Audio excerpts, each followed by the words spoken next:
சேவகன் இளமை கலைஞன் இவனே சேவகன், சேவகன் கடமை தலைவன் இவனே சேவகன். விபரீதத்தில் முடிந்த இன்ஸ்டாகிராம் காதல் திருமணம். காதலனின் மனைவிக்கே ஆபாச வீடியோ அனுப்பி தற்கொலைக்கு தூண்டிய காதலி. வீட்டு வேலை செய்து 7 சவரன் நகை போட்டு என் பெண்ணை கட்டி கொடுத்தேன் சார். கண்ணீர் சிந்தும் அப்பாவி மாமியார். உங்க புருஷ பொண்டாட்டி கம்ப்ளைண்ட்டை எழுதியே எங்க சிஎஸ்ஆர் புக் காலியாகிவிட்டது. சிட்லாப்பாக்கம் காவல் நிலையத்தின் அலட்சியம். சென்னை அடுத்த பெருங்களத்தூர் பகுதியை சேர்ந்த தனலட்சுமி தனது 2 வயது குழந்தையுடன் சென்னை பத்திரிகையாளர் மன்றத்தில் பத்திரிகையாளர்களை சந்தித்தார். இன்ஸ்டாகிராம் மூலம் லோகேஷ் என்ற நபரை காதலித்து 2021 திருமணம் செய்து கொண்டார். வெவ்வேறு சமுதாயத்தை சேர்ந்த லோகேஷ் தனலட்சுமி தம்பதியினர் 4 ஆண்டுகள் மட்டுமே மகிழ்ச்சியுடன் வாழ்ந்ததாக தெரிகிறது. தன் குழந்தை வயிற்றில் இருக்கும் போதே கணவர் லோகேஷ்க்கு விழுப்புரம் மாவட்டம் மயிலம் பகுதியை சேர்ந்த மகாலட்சுமி என்ற பெண்ணுடன் திருமணத்தை மீறிய பழக்கம் ஏற்பட்டுள்ளது. லோகேஷும் காதலி மகாலட்சுமியும் ஒரே சமுதாயத்தை சேர்ந்தவராக தெரிகிறது. மனைவி தனலட்சுமி எவ்வளவு எடுத்து கூறியும் லோகேஷ் தன் காதலை தொடர்ந்து உள்ளார். ஒரு கட்டத்தில் காதலி மகாலட்சுமி தன் காதலன் லோகேஷுடன் இருக்கும் ஆபாச வீடியோக்களை தனலட்சுமிக்கு அனுப்பி மன உளைச்சலுக்கு ஆளாக்கி தற்கொலைக்கு தூண்டியதாகவும், இது சம்பந்தமாக தாம்பரம் காவல் ஆணையத்திற்கு உட்பட்ட சேலையூர் காவல் நிலையம், சிட்லப்பாக்கம் மகளிர் காவல் நிலையம், பீர்க்கன்கரணை காவல் நிலையங்களில் புகார் அளித்தும் காவல்துறையினர் எந்த நடவடிக்கையும் எடுக்கப்படாததால் மிகுந்த மன உளைச்சலுக்கு ஆளான Dhanalakshmi social justice for international anti crime அசோசியேஷனை சேர்ந்த சாம், பிரவீன், பிரமிளா, எஸ். குமார், சாந்தி ஆகியோர் உதவியுடன் சென்னை பத்திரிகையாளர் மன்றத்தில் செய்தியாளர்களை சந்தித்து தன் நிலை குறித்து தெரிவித்தார். இது சம்பந்தமாக civil and human rights council of India Sam Praveen அவர்கள் பேசுகையில், இந்த பாதிக்கப்பட்ட பெண் தனலட்சுமி 2 வருடங்களாக மேலே குறிப்பிட்டுள்ள காவல் நிலையங்களில் புகார் அளித்து போராடி வருகிறார். ஆனால் காவல்துறையினர் எந்த முயற்சியும் எடுக்கவில்லை. கடந்த ஆட்சியில்தான் இந்த நிலை என்றால் தற்போது வந்திருக்கும் ஆட்சியிலும் இதே நிலை தொடர்வது வேதனை அளிக்கிறது என்று என்னுடைய பெயர் doctor Sam Praveen, chairman for social justice for international anti crime association. இந்த நேரத்தில் திருமதி ஏ தனலட்சுமி என்கிற ஒரு வாழ்க்கை இழந்த பெண், அவளுடைய 2 வயது குழந்தையும் சேர்த்து தன்னுடைய கணவனாலும் கணவனுடைய கள்ளக்காதலி மற்றும் அவருடைய உறவினர்கள், அது மட்டுமில்லாமல் கணவருடைய உறவினர்களும் சேர்ந்து இந்த பெண்ணை கொடுமைப்படுத்தி இந்நாள் வரை கிட்டத்தட்ட 2 வருஷத்துக்கு மேல இந்த பொண்ணு சித்திரவதை அனுபவிச்சுட்டு இருக்கிறான். என்னன்னா, கணவனுடைய கள்ளக்காதலி அவளோடு கணவன் உறவாடும் பொழுது வீடியோ கால்ல நேக்கடா இது பண்ணதுல இருந்து, முழு நிர்வாணமாய் வீடியோ பண்ணதுல இருந்து எல்லாத்தையும் அந்த கள்ளக்காதலியே இவங்களுடைய நம்பருக்கும் அனுப்பிச்சு, உன் புருஷனை நீ இனிமே எதை வச்சு மயக்க முடியாதுன்னு சொல்லி ஒரு த்ரிட்டனிங் கொடுத்துட்டு இருக்காங்க. அது மட்டும் இல்லாம அவங்க கணவரை கேட்டா அவர் டெய்லி குடிச்சிட்டு வந்து இவங்களை அடிக்கிறதும் இவங்களுக்கு மரண பயத்தை கொடுத்துட்டு இருக்கார். குழந்தைய ஒரு 5வது மாசம் வயிற்றுல இருக்கும் பொழுது இந்த பெண்ணுக்கு சித்திரவதை ஆரம்பித்து விட்டது. அது மட்டும் இல்லாம இதுக்காக இவங்க போய் காவல்துறையை நாடினாங்க. உண்மையாவே சொல்றேன், இன்னைக்கு காவல்துறையில இந்த கம்ப்ளைண்ட்டை தெளிவா எடுத்திருந்தால் 2 வருஷமாவே 2.5 வருஷமாவே காவல்துறையில போராடிக்கிட்டு இருக்காங்க. அதுலயும் முக்கியமா ஏற்கனவே இந்த காவல்துறையினால இந்த ஸ்டேஷன் பர்டிகுலர்லி AWP ஆலுமன் police station, Chitlapakkam, Selaiyur range, Selaiyur AC கண்ட்ரோல்ல இருக்கு, பள்ளிக்கரணை DC கண்ட்ரோல்ல இருக்கிறது. உண்மையாவே இது உதவாக்கற ஸ்டேஷன். அதுல எந்த கேஸுமே போன கேஸ் எதுவுமே உருட்டதும் இல்லை, எந்த ஆக்ஷனும் எடுத்ததும் இல்லை. இதுல இந்த பொண்ணுடைய ஆக்ஷனுக்கு இவங்க ப்ரூஃப் ரொம்ப நான் சொல்றேன், we got everything under proof. இந்த பொண்ணு மெடிக்கல்ல இருந்த ப்ரூஃப்ல இருந்து மெடிக்கல்ல இருந்த ப்ரூஃப்ல இருந்து எல்லாமே என்கிட்ட கம்ப்ளீட் ரெக்கார்ட்ஸோட இருக்குது. ஆனா ஸ்டேஷன்ல அதெல்லாம் எதுவும் பண்ண முடியாது, நீங்க கோர்ட்டுக்கு போய் பாருங்கன்னு சொல்லி இந்த பெண்ணை வலுக்கட்டாயப்படுத்தி அவர் கணவர் 10 நாள் அந்த பொண்ணோட வெளியே போனவரை கூப்பிட்டு இந்த பொண்ணு கூட ஒப்படைச்சிருக்காங்க. அன்னைக்கு போன அடுத்த 5வது நாள் திருப்பி 10 நாள் அந்த பொண்ணு கூட போயிட்டார் மனுஷன். போனவன் சும்மா இல்லாம அந்த பொண்ணு கூட காட்டுல நின்னு முத்தம் கொடுத்துக்கிட்டு இருக்கிறாரு. பலான வேலைகள் நடந்துகிட்டு இருக்குது. ஒரு பெட்ரூம் கூட இல்லாம. இது ஓப்பனா சொல்லணும்னா, என்னால இதை நான் மீடியால காட்டுறதுக்கு எனக்கு உண்மையாவே அவ்வளவு ஒரு அசிங்கமா இருக்குது. இப்படி ஒரு போட்டோஸ இந்த பெண்ணுக்கு, தன்னுடைய மனைவிக்கு, இந்த கணவனுடைய கள்ளக்காதலி 2 பேருமே அனுப்புறாங்க நிர்வாண போட்டோஸ. இப்படி அது மட்டும் இல்லாம வீடியோ கால். ஓபனா சொல்லணும்னா clear I can show the visual. I got all the evidence. Video call அவங்க கணவரோட நிர்வாணமா ஆன்லைன்ல உறவு வச்சுட்டு இருக்காங்க. இதுக்கு அந்த பெண்ணுடைய ரிப்ளை என்னன்னா, நாங்க பேசினப்ப ஏமா அந்த மாதிரி ஒரு பெண்ணுடைய வாழ்க்கையை பால் அடிக்கிறீங்க, ஒரு 2 வயது குழந்தையுடைய வாழ்க்கை பாழா போதேன்னு கேட்டதுக்கு, எங்க வேணாலும் போய் சொல்லுங்க, அந்த ஆளை தான் நான் கல்யாணம் பண்ணிக்க போறேன், என்ன வேணாலும் பண்ண முடிஞ்சா பண்ணிக்கோங்க, இதுல நாங்க எதுவும் பண்ண முடியாது, நாங்க இப்படித்தான் எங்க வீடியோவை அப்படிதான் அனுப்புவோம், மொத்தமா குடும்பத்தோட உட்கார்ந்து ரசிச்சு பாருங்க, இல்ல மொத்தமா தூக்கு மாட்டின்னு தொங்குங்க. இந்த வார்த்தை அந்த பெண்ணுடைய வாயிலிருந்து வந்தது. இந்த பெண் மனமுடைந்து வாழ்க்கையை விரக்தியாகி 2 முறை, ஒரு முறை 2 முறை இல்ல 2 முறை சூசைட் அட்டம் ட்ரை பண்ணுச்சு அந்த பொண்ணு. அதோடைய மெடிக்கல் சர்டிபிகேட் கையில தான் இருக்கு, கவர்மெண்ட் ஹாஸ்பிட்டல்ல. அன்னைக்கும் இதே சேலையூர் ஸ்டேஷன் ரிப்போர்ட்டை எடுத்து அன்னைக்கு ஆக்ஷன் எடுத்திருந்தால் இந்த கணவனை திருத்தி இருக்கலாம். ஆனால் திருத்தவில்லை. போலீஸ் ஸ்டேஷன்ல கேஸ் எடுக்காம உண்மையா இன்னைக்கு இருக்கிற முதல்வருக்கு கீழே இருக்கிற இந்த காவல்துறை மக்களுக்கு உதவாக்கரையாக இருக்கிறது என்று நான் சொல்ல உண்மையா அதுதான் உண்மை. ஏன்னா ஒரு கஷ்டம்னு வரவங்க, தன்னுடைய வாழ்க்கை பறி போயிடுச்சுன்னு வந்தவங்கள, சூசைட் பண்ணிக்க 2 தடவை ட்ரை பண்ணவங்கள, ஏன் இப்ப 4 நாளைக்கு முன்னாடி, 2 கூட இல்ல 4 நாளைக்கு முன்னாடி இதே கணவன் இன்னொருத்தர் கள்ளக்காதலியோடு இருக்கிறவன் இன்னைக்கு அதே சேலையூர் ஜூரிஸ்டிக்ஷன் லிமிட்ல இருக்கிற இவங்க வீட்டுடைய கதவை உடைச்சு இவங்க வீட்டுக்குள்ள இருந்து 5 சவரன் நகை, 50,000 ரூபாய் பணம், அவனுடைய துணிமணி எல்லாத்தையும் எடுத்துட்டு வெளியே போயிருக்கான். ஆனா காவல்துறையில இருந்து எந்த ஒரு நடவடிக்கைகளும் இல்லை. கேட்க போனால் ஒரு CSR கூட போட்டு ஃபைல் பண்ண முடியாத இந்த காவல்துறை உபயோகமற்றது. ஒரே ஒரு CSR 10 நாள் ஓடி போனப்போ ஆன CSR இது. அதை இன்னும் எப்பயார கூட கன்வெர்ட் பண்ணல. இவ்வளவு ஒரு கேவலமான விஷயங்களை இவங்க செஞ்சிருக்காங்க. நிர்வாணமான வீடியோ இந்த பெண்ணுக்கு மட்டும் இல்ல, இதுல உண்மையா சொல்ல போனா இதுல ஒரு பெண்ணுக்கு பெண்கள் உரிமை, உண்மையா சொல்ல போனா அந்த பெண்ணை வன்கொடுமை செய்யறது அது ஒரு செக்ஷன். அதுக்கப்புறமா அந்த பெண்ணுக்கு வரதட்சணை கொடுமை இதுல உள்ள வந்திருக்கு. இந்த பெண்ணுடைய நகைகள், இந்த பெண் மேல வச்சிருந்த லோனுகள் எல்லாத்தையும் இந்த பொண்ணு மேலேயே வச்சு அவர் வாரி சுற்றின்னு கிளம்பி போயிட்டார் இன்னொருத்தியோட. இது உண்மை. 2வது, இந்த பொண்ணை தற்கொலைக்கு தூண்டுதல், 2 தடவை தற்கொலை முயற்சி.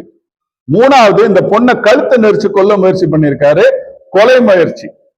இதெல்லாம் பத்தாதுன்னு இன்னொரு பெண்ணோட ஆபாசமாக தன்னுடைய ஆணுறுப்பை காட்டி அந்த பெண் தன்னுடைய முழு உடம்பையும் நிர்வாணமாய் காட்டி இருக்கிற வீடியோ, அதை எடுத்து இந்த பொண்ணுக்கே அனுப்பிச்சு it's a kind of sexual harassment. உண்மையாவே அந்த பொண்ணுக்கு அவ்வளவு ஒரு கடுமையான மன உளைச்சல். ஏன்னா சொந்த கட்டின புருஷன் இன்னொருத்தியோட இருக்கிறது எந்த பெண் பார்த்துக்கிட்டு இருக்க முடியும்? மனசார நொந்து போய் உட்கார்ந்துருக்க அந்த பொண்ணு வாழ்வா சாவான்ற நிலையில இருக்கு. காவல்துறை சத்தியமா சொல்ற, உங்களால செய்ய முடியலன்னா தயவு செய்து சட்டையை கழட்டிட்டு போயிருங்க, அந்த ஸ்டேஷனை இழுத்த முடியும். ஒருத்தம் கூட உதவலைங்க. ஆலுமன் போலீஸ் ஸ்டேஷன் மகளிருக்கு இன்னைக்கு சிங்க பெண்கள் படை எல்லாம் சொன்னாங்க, பட் பவர்லெஸ், சத்தியமா பவர்லெஸ். இன்னைக்கு அனைத்து மகளிர் காவல் நிலையம், crime against woman and children CWC கமிஷனர்ட்ட கொடுத்திருக்கோம். எல்லாருக்கும் கம்ப்ளைண்ட், ஒரு ஆளுக்கு இல்ல, இந்த நாட்டுடைய ஜனாதிபதி வரைக்கும் ஃபார்வர்ட் பண்ணிட்டேன் இந்த கம்ப்ளைண்ட். பெண்களுக்கு பாதுகாப்பே இல்லாத நாடு, வெளிநாட்டுல சொல்றதே இதுதான். வெளியே இருக்கிறவங்க தயவு செய்து don't go to India, don't go to Tamil Nadu, not safe for your wife and daughters. இன்னைக்கு அந்த நிலையில இருக்குது நம்ம தமிழ்நாடு. இதை நான் உண்மையா முதலமைச்சர் கவனத்துக்கும் இந்த துறை அதிகாரிகளுக்கும் தெரியப்படுத்த வேண்டியது ஒன்னே ஒண்ணுதான். பெண்களுக்கு பாதுகாப்பு இல்லாத நிலை, குழந்தைகளுக்கு பாதுகாப்பு இல்லாத நிலை இன்னைக்கு இந்த அவலம் இந்த ஸ்டேஷன்ல நடந்துகிட்டு தான் இருக்கு இன்ன வரைக்கும். வீட்டுல கள்ளக்காதலியுடைய போட்டோ, இதை எந்த பெண் ஒத்துக்குவா? எல்லா ஆதாரங்களும் கையில இருக்கு சார். ஆனா காவல்துறை தன் நடவடிக்கை செய்யல. இந்த மாதிரி விபச்சாரிகளையும் இந்த மாதிரி முறை தவறி போறவங்களையும் என்கரேஜ் பண்ணிட்டு இருக்கிறாங்க. பெண்களுடைய வாழ்க்கை சீரழிக்கப்படுகிறது. குழந்தைகளுடைய வாழ்க்கை, நாளைக்கு அந்த குழந்தைக்கு அப்பா இல்லை, இவன் விட்டுட்டு போயிட்டான், என்ன பண்ண முடியும்? வாழ்க்கைய அந்த குழந்தை முறை தவறி வாழ்க்கை தவறி வேற மாதிரி போறது, அப்புறம் எப்படி இருக்கும் சொசைட்டி? அப்புறம் எப்படி நல்ல ஒரு எதிர்காலங்கள் வரும் குழந்தைகளுக்கு? இன்னைக்கு இதுதான் நடக்குது. இதுக்கு சப்போர்ட்டா சித்லப்பாக்கம் அனைத்து மகளிர் காவல் நிலையம். ஒரு பிரயோஜனம் இல்லாத ஒரு ஸ்டேஷன். ஒரு சிஎஸ்ஆர் கொடுக்க முடியல, ஒரு எஃப்ஐஆர் போட முடியல. கேட்டதுக்கு ஒரே வார்த்தை, எங்களுக்கு அதுக்கெல்லாம் பவர் இல்லை. பவர் இல்லைன்னா அப்புறம் ஏன் இடத்த அடிச்சுட்டு உட்காந்துட்டு இருக்கீங்க? சட்டை கல்வி போட்டு வேற எங்கேயா போக வேண்டியதானே? இல்லையா just go for DSP or CRPF. எதுக்கா போ, யாருக்காவது போ, அங்கேயாவது போய் குச்சி பிடிச்சிட்டு நில்லு. சட்டத்தை செய்யல, லா அண்ட் ஆர்டர் அதுக்கு மேல எல்லண்டோலையும் ஒரு ஆக்ஷன் எடுக்கல. சேலையூர் ஏசி ஆல்ரெடி தெரியும், ஏற்கனவே ஒரு கேஸ்ல சொன்னோம், திருப்பி அதே தான் நடக்குது, சேஞ்சஸ் இல்ல. முதல்வர் மாத்தணும் என்று நினைத்தாலும் கீழிருக்கும் அதிகாரிகள் மாற்ற முற்படுவது இல்லை. அதனால்தான் இன்னைக்கு பெண்களுடைய நிலை தமிழ்நாட்டில் கேள்விக்குறியாக இருக்கிறது. இந்த பெண்ணுடைய வாழ்க்கை இழந்து நிக்குது, இந்த குழந்தைக்கு வாழ்க்கை போயிடுச்சு. இவ்வளவும் பண்ண இந்த 2 பேர் மீது, இவளுடைய கணவன் மீதும் அவளுடைய கள்ளக்காதலி மீதும் இதுவரைக்கும் ஒரு சின்ன வழக்கு கூட பதியல். ஒரு எஃப்ஐஆர் போட்டு இவங்க மேல இத்தனை செக்ஷன் மேல நான் இவ்வளவும் இவங்க பண்ணிருக்க குற்றங்கள்னு சொல்றேன். ஒரு ஆபாசமான வீடியோவை வெளியிடுறது முதல் தப்பு. அது சைபர் கிரைம்லயும் வரும், அது எல்லா இதுலயும் வரும். அது என்னால மீடியாவுக்கு கொடுக்கறதுக்கு நான் தயார், ஆனா பிரசுரிக்க முடியுமான்றது என்னால சொல்ல முடியாது. இந்துக்களுடைய மத ரீதியான நம்பிக்கையை பாலடிக்கிற ஒண்ணு. நான் ரொம்ப ஃபேவரேட் என்னைக்குமே. நான் மதங்களுக்கு அப்பாற்பட்டவன், எல்லா மதத்திலையும் போயிட்டு வந்தவன். கழுத்துல ருத்ராட்ச கொட்டையை மாட்டிக்கிட்டு நிர்வாண வீடியோ எடுத்து போடுற ஒரு பெண்ணை சத்தியமா சொல்றேன், எவ்வளவோ பேரு, எத்தனையோ ஞானிகள், எத்தனையோ மகான்கள், எத்தனையோ சித்தர்கள் வாழ்ந்த இந்த நாட்டுல இந்த மாதிரி ஒரு கேவலத்தை பார்க்கும்போது மனசு மட்டும் இல்லைங்க, வயிறும் இருக்குது. இது மத ரீதியா கொண்டு போக விரும்பல, ஆனால் செய்யறத ஒண்ணு தன்னுடைய புருஷனுக்கு காட்டணும் இல்லையா? இந்த மாதிரி கள்ளக்காதலன் காட்டி அதை அந்த கள்ளக்காதலனுடைய பொண்டாட்டிக்கு அனுப்பிச்சு, நீ ஊருக்கு உன் குழந்தையெல்லாம் பார்த்து, நீ குடும்பமெல்லாம் பார்த்து சந்தோஷப்படுங்க, இல்லைன்னா தூக்கு மாட்டின்னு தொங்குங்க. தற்கொலைக்கு தூண்டுவது, தன்னுடைய உடம்பை தவறாக பயன்படுத்துவது. ஒரு பெண்ணுடைய வாழ்க்கை இன்னைக்கு கேள்விக்குறி. இதற்கு தமிழ்நாட்டின் முதலமைச்சரும் நம்முடைய காவல்துறை டிஜிபி தலைவரும் தாம்பரம் கமிஷனரும் மற்றும் மாநில மகளிர் ஆணையம், தேசிய மகளிர் ஆணையம், இவை அனைத்தும் என்ன செய்து கொண்டிருக்கிறது தான் என்னுடைய கேள்வி. அவர்கள் மத்தியில் இந்த வழக்கை வைக்கிறேன். வழக்குக்கு நிவாரணம் கிடைக்கவில்லை என்றால் எங்களுடைய இந்த பிரஸ் மீட் மட்டும் இல்ல, இந்த கம்ப்ளைண்ட் மட்டும் இல்ல, அடுத்தது ஆர்ப்பாட்டம் இல்ல, போராட்டம். உலகமே திரும்பி பார்க்கிற அளவுக்கு, நாங்க கும்பல் கிடையாது, கூட்டம் கிடையாது, ஆனால் உலகத்தை திரும்பி பார்க்கிற அளவுக்கு இந்த விஷயங்களை நாங்க செய்வோம். ஏன்னா அந்த பொண்ணுக்கு நியாயம் வேணும். என் தமிழ்நாட்டு பெண்கள் என்னோடு கூட பிறந்த சகோதரிகள், அவர்களுக்கு ஒரு பிரச்சனை என்றால் அனைவரும் இதில் கைகோர்த்து உதவி செய்ய வேண்டுமே தவிர காவல்துறை ஒரு வேலையும் செய்யாம உட்கார்ந்துருக்கு. தயவு செய்து சொல்றேன், இந்த காவல்துறையை முதலமைச்சர் பார்வைக்கும் காவல்துறை தலைவர்கள் பார்வைக்கும் இதை கொண்டு போக வேண்டும். இல்லை என்றால் நாங்க ரெடி, போராடுறது, இன்னும் அதிகமாக போராடுவோம், நியாயம் கிடைக்கும் வரை.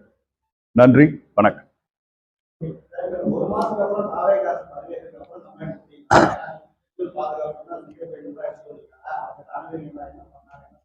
சார் இப்ப கொடுத்து 1 வீக் தான் சார் ஆகுது, ஆனா ரிப்ளை வரல சார். முன்னாடியாவது அட்லீஸ்ட் கொடுத்த உடனே எனக்கு ராஷ்டிரபதி பவன்ல இருந்து ரிப்ளை வரும், சிஎம் செல்லுக்கு இங்க ஃபார்வர்ட் ஆகும், சீஃப் செக்ரட்டரிக்கு ஃபார்வர்ட் ஆகும், இம்மிடியட்டா ஆக்ஷன் 1 வீக்ல வந்துடும். ஆனா இன்னைக்கு ஓபனா சொல்றேன், மாறுதல்கள் இருக்குன்றாங்க. எனக்கு கண்ணுக்கு தெரிஞ்சு இந்த கேஸ்ல ஒரு வேலையும் நடக்கும் சார். உண்மைக்கு சொல்ல போனா அவருடைய இனத்தின் சப்போர்ட், அதை நான் அந்த இனத்தை நான் கொச்சப்படுத்த முடியாது. அது ஏன்னா நிறைய மேன்மக்கள் இருக்கிற இனம், வன்னியர் இனத்தை சேர்ந்தவர், அந்த பெண்ணும் வன்னியர் இனத்தை சேர்ந்தவர். ஆனா வன்னியர்களை எவ்வளவோ நல்ல மனிதர்கள், நல்ல மகான்கள்லாம் வாழ்ந்த இனம் அது. மக்கள் நாட்டுக்காக தியாகம் பண்ண மக்கள். ஆனா அதுல இந்த மாதிரி ஒரு கலிசடை, நான் அதனால அந்த அந்த இனத்தை சொல்லல, ஆனா அந்த இனத்துல கரும்புள்ளியா 2 உட்கார்ந்துருக்கு.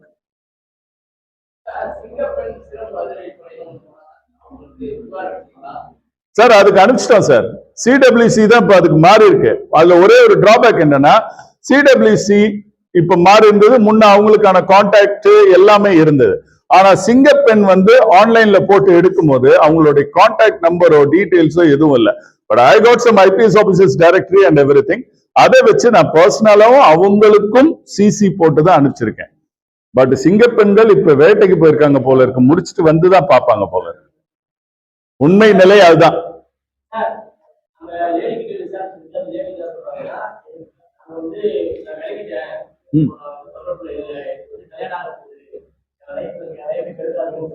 சார் 1.5 வருஷத்துக்கு மேல அந்த பெண் இதே சிட்லப்பாக்கம் காவல் நிலையத்திலையும் போன் பண்ணி விசாரிச்சப்ப இதே பதில், 1.5 மாசத்துல கல்யாணம் நடக்க போகுது, 1.5 மாசத்துல கல்யாணம் நடக்க போகுதுன்றாங்க. எனக்கு தெரிஞ்ச அந்த 1.5 மாசம் எப்பன்னு தெரிஞ்சா கொஞ்சம் நல்லா இருக்கும். ஆனால் இப்ப வரைக்கும் அவர் இந்த பர்சனுடைய, என்னுடைய கிளையண்டுடைய கணவர் அவ கூட தான் இருக்கிறார்ன்றதுக்கான evidence, and if really wants we can proceed the CDR file எடுத்து நான் கையில கொடுக்கிறேன். அவன் கான்டாக்ட்ல இருக்கான்றத ப்ரூவ் பண்றது. சார் நியாயம்ன்றது ஒண்ணுதான் சார். இந்த பெண்ணுடைய வாழ்க்கை இழந்து நிக்குது சார்.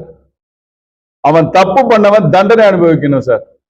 இதை ஒழிச்சு விட்டுட்டு ஸ்டேஷனுக்கு போன உடனே இதெல்லாம் நீங்க போய் கோர்ட்ல பாத்துக்கோங்க அப்படின்னு அத ஃபேமிலி டிஸ்பியூட்டா கன்வெர்ட் பண்ணி சிவில் டிஸ்பியூட்டா கொண்டு போய் க்ளோஸ் பண்றது இந்த மாதிரி கயவர்களை காப்பாற்றும் ஒரு வழிமுறை.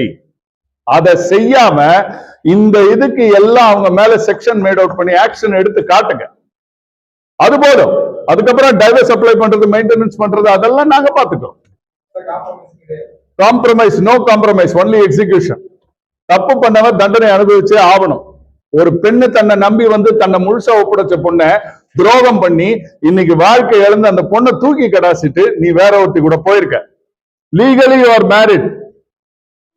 இன்னைக்கு அது ஒரு சட்டம் சொல்லுவாங்க, யார் வேணாலும் யார் கூட வேணாலும் வாழலாம்னு. அந்த சட்டத்துல ஒரு விஷயம் இருக்கு, நிறைய பேருக்கு அது தெரியறது இல்ல. மனம் இப்ப கட்டின மனைவிய ஒத்துக்கிட்டு நீ போன்னு சொன்னானா நீங்க போய் வாழலாம். ஆனா கட்டின மனைவியை விட்டுட்டு நீ இன்னொருத்தி கூட வாழ்ந்து ஒரு வீடியோ எடுத்து அனுப்புறன்னா அப்ப நீ எந்த அளவுக்கு யூ ஆர் டோட்டலி ராட்டன். அவன் மேல 100% சீரியஸா ஆக்ஷன் விழணும். அதே போல இந்த பெண் மீதும் உண்மையாவே சீரியஸான ஆக்ஷன் விழணும். சட்ட பிரகாரம் நடவடிக்கை எடுத்தா போதும் சார். எங்களுக்கு நாங்க பண்றோம் சார். ஆனா அந்த சட்டத்தையே பண்ண முடியல. இப்ப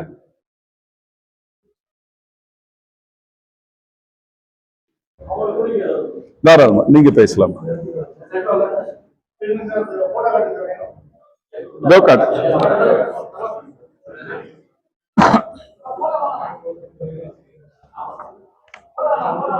போட்டோ வேணாமா?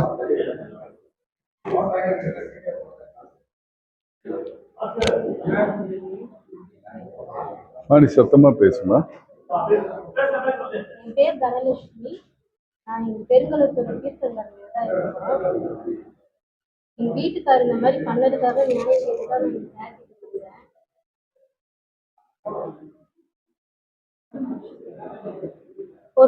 கல்யாணம் ஆகி 5 வருஷம் ஆகுதுங்க சார். ஃபர்ஸ்ட் 2 வருஷம் எங்களுக்கு பையன் இல்லை. அது வரைக்கும் நல்லா இருந்தாங்க. பாப்பாவை கன்சீவ் ஆகி 5 மாசம் இருக்கும்போது இந்த இந்த விஷயத்த நான் அவரோட ஃபோன்ல தான் பார்த்தேன். பார்த்துட்டு நான் கேட்டேன், இது தப்பு இல்லையா? குழந்தை இல்லாதப்போ இப்படி இருந்தோம், இன்னைக்கு அந்த குழந்தைய வயித்துல இருக்கிற குழந்தைய கொண்டாட கூட உன்னால முடியாத அளவுக்கு இந்த இது ரொம்ப தப்பு அப்படின்னு அப்பவே இதெல்லாம் சொன்னேன். 5 மாசம் குழந்தை வயித்துல இருக்கும்போது அடிச்சு சத்தியம் பண்ணாரு, நான் இனி அந்த பொண்ணுகிட்ட பேச மாட்டேன், ஆனா உன் கூடயும் வாழ மாட்டேன், அந்த வார்த்தையும் அவன் சொன்னான், நான் வாழ மாட்டேன் அப்படின்னு சொல்லிட்டு. அதுக்கப்புறம் அந்த அடுத்த 9 மாசமும் என் கூட தான் இருந்தாரு. என் மாமியார் எல்லாரும், எங்க அம்மா எல்லாரும் சப்போர்ட் பண்ணி, அது தப்பு, அந்த மாதிரி பண்ணக்கூடாது, இவதான் ஒய்ஃபு, குழந்தை வயித்துல இருக்கிற குழந்தைய பாரு, இதுக்கப்புறம் லைஃப் இருக்குன்னு சொன்னேன்னே என் கூட அட்ஜஸ்ட் பண்ணி இருந்தாரு. 9 மாசம் பையனும் பிறந்துட்டான். அதுக்கு அடுத்து அம்மா வீட்டுக்கு, அதாவது குழந்தை பிறந்துருச்சு, அம்மா வீட்டுக்கு வந்துட்டேன். 5 மாசம் அம்மா வீட்டுல இருந்தேன். அந்த 5 மாசம் கேப்பு இன்னும் பெருசா இருந்துச்சு. என்கிட்ட பேச, அம்மா வீட்டுல இருக்கிற குழந்தை இருக்கான், பேச முடியல. அது அந்த பொண்ணுகிட்ட பேசி பேசி பேசி, இன்னும் சொல்ல போனா அந்த பொண்ணு மகாலட்சுமி என் வீட்டுக்காரோட ஹஸ்பண்டோட லவ்வர். அவன் விட்டுட்டு போயிட்டான் ஆக்சுவலா. இவர்கிட்ட கதை சொல்ல வந்த பொண்ணு இவர்கிட்ட அப்படியே செட் ஆயிட்டான். நான் கன்சீவ் ஆன கேப்பு இவங்களுக்கு பெருசா ஃபுல்லா முடிஞ்சிருச்சு. 5 மாசம் இவர் குழந்தை பிறந்து 3 மாசம் அம்மா வீட்டுல இருக்கேன். எனக்கு போன்ல ரொம்ப டார்ச்சர். இந்த இந்த இவங்களை பத்தின இந்த போட்டோஸ், வீடியோஸ், அவங்க அங்க போறாங்க, அவங்க எங்க போறாங்க, அவரோட ஃப்ரெண்டோ யாராச்சும் சொல்லுவாங்கல்ல உன் ஹஸ்பண்ட் இப்படி பண்றான்ட்டு.